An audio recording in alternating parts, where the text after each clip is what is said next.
I have to admit, with this much teasing around Hoshino, they better reveal something in this season or I'm going to be really mad. It seems like so much of the focus of the show is going in on how interesting Hoshino is, and it doesn't seem like they want to actually answer it. I mean, obviously they've shown in this episode that she has some sort of connection with this mysterious man, and it seems like she's all but accepted the fate of the school itself, but yeah.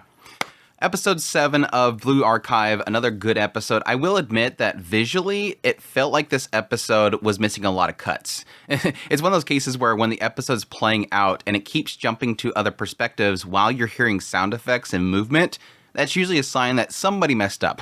Somebody didn't get a cut in right here, especially towards the end of it. It's like just nothing but just lights above them, and then it cuts over to Sensei a bunch when everybody's kind of shuffling around, and I'm like, yeah, it looks like somebody done goofed. Hopefully that was just a fluke, and that's not the case for the rest of the episodes they have, but we'll see. We'll see. I don't really want it to start falling apart at episode 7, but I have trust in them.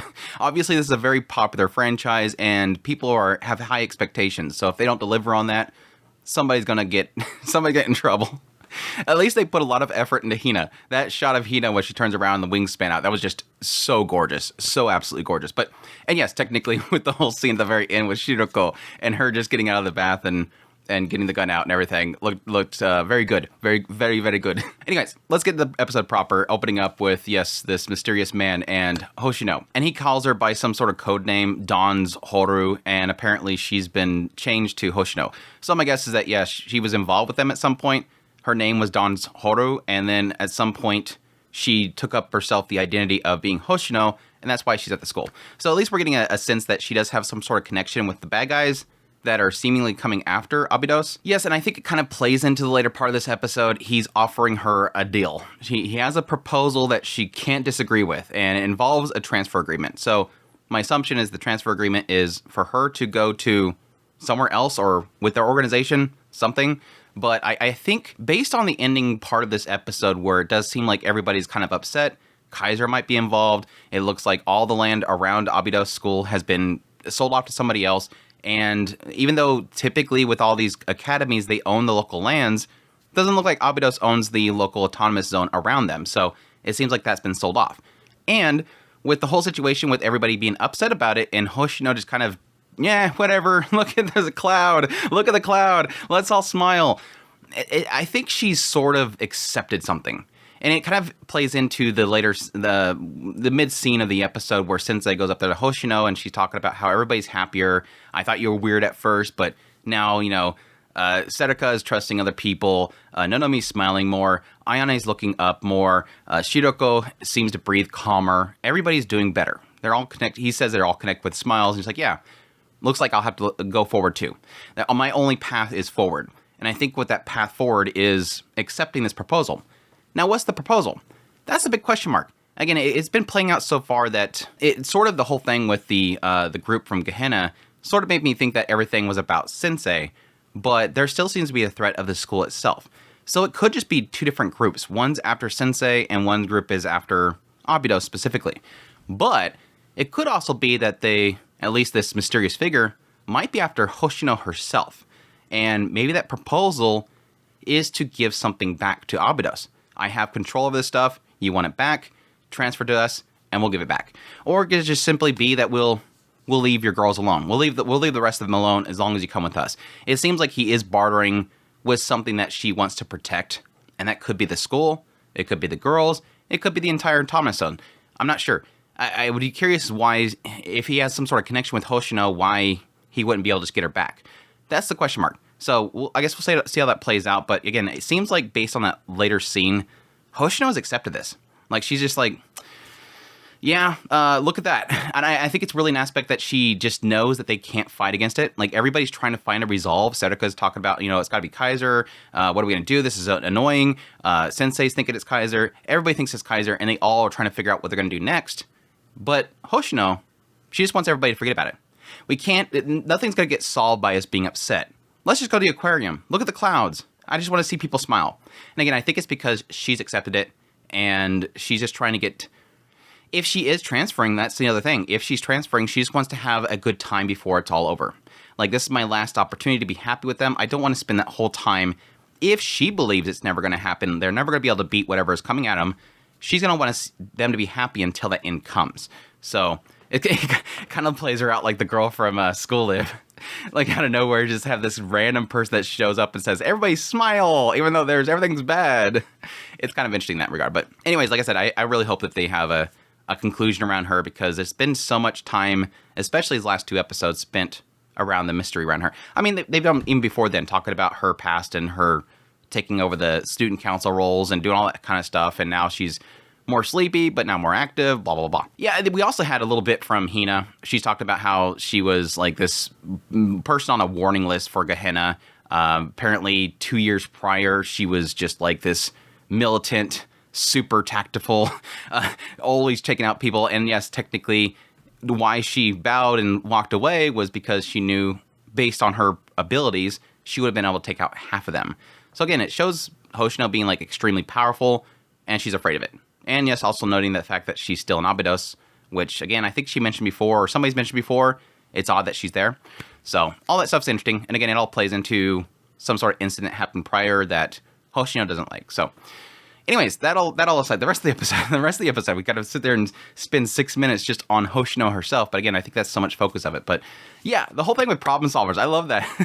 The problem solvers, Aru is such a good girl. Like, they're such good girls. They just helping out with the ramen man, trying to do good. But yes, them technically being kicked out of the office because they can't pay for the bills, which is a nice thing to note. They got kicked out of the office, and they left the money for the ramen shop guy.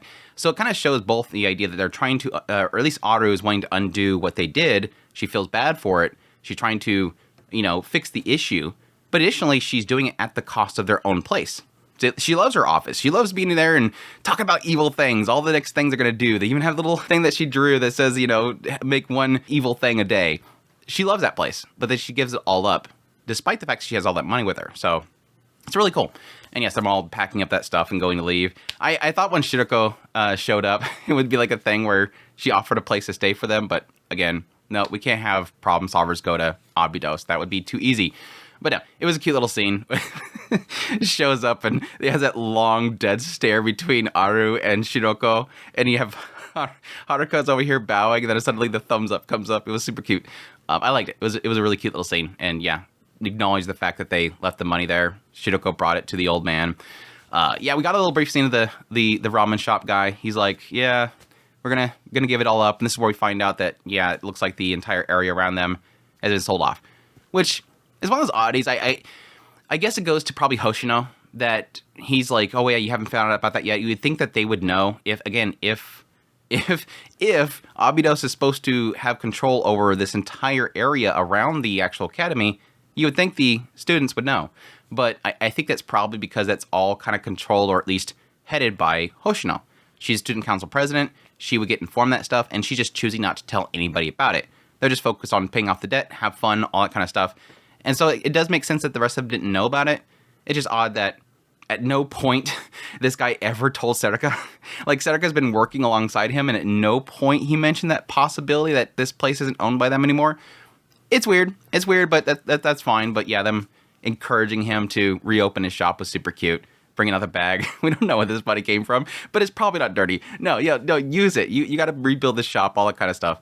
Again, I was kind of hoping, or at least assuming, that he'd probably build it a little bit closer to somewhere else, but I guess, against my thoughts about that before is more the idea that it's just Abydos itself. This area is just not doing well, so it's not like he can move over here and suddenly he's next to another academy and doing well. But anyways, that was still cute. I loved them giving him that encouragement, him wanting to rebuild and everything like that. Yeah, we also had Sensei go to see Arona again, wanting her to look into Kaiser, and additionally he was going to have her look into Hoshino, but he decided that he's going to do that himself, which I guess it's a trope. He has to figure it out himself, but it's like, you could get some information about her, just at least lead you to the direction. I guess it's more of an aspect of him not wanting to pry into her personal life unless she opens that up to him. And by having Arona do it, she'd probably just dig completely into it and then, invade her privacy. But it's fine. I think, yeah, the last little scene I thought was pretty cool. Again, yes, technically, because you have Shiroko and she's coming out of the shower, all the great animation, her making the little fish, her, getting dressed up and everything like that, going to grab her gun because she hears something crash. But obviously, this is a bad omen moment. This is symbolisms of omens, bad omen moment. And the idea that a crow has broken into her room, is, grabbing things. Crows are obviously always a bad omen. But not just that, but also showing the balancing sculpture that she's always had, and it's broken. And I do like this because I might be drawing too much out of it. I typically don't like looking into symbolisms because sometimes it's just kind of reading too much. Sometimes you can read too much into things. Obviously, crows is an easy symbolism. It's very easy to look into that one. But I do like the aspect of the balancing sculpture because when the series first started, it wasn't moving. And she kept looking at it.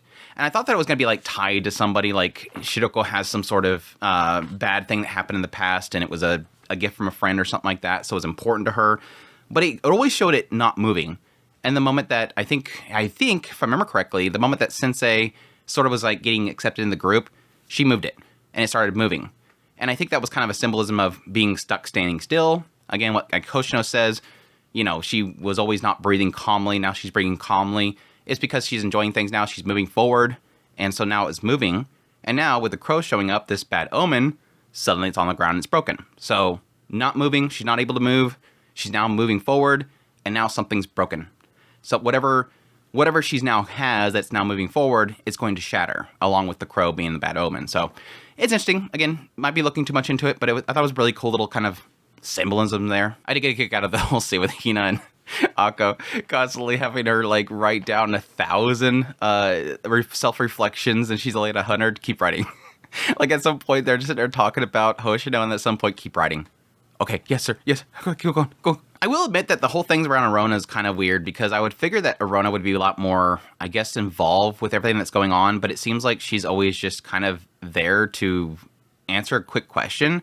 I feel like the series has just underutilized her, which is probably due to the fact that in the game, she's more like for overall navigation, so having her actually be in the story a lot doesn't make sense, but yeah, there's her showing up like every few seconds to answer a question or say to look into something, and she's like, I'm just this great assistant, I have all this information. It's like, but when have you given us information? When have you actually helped us? Arona, utilize Arona more.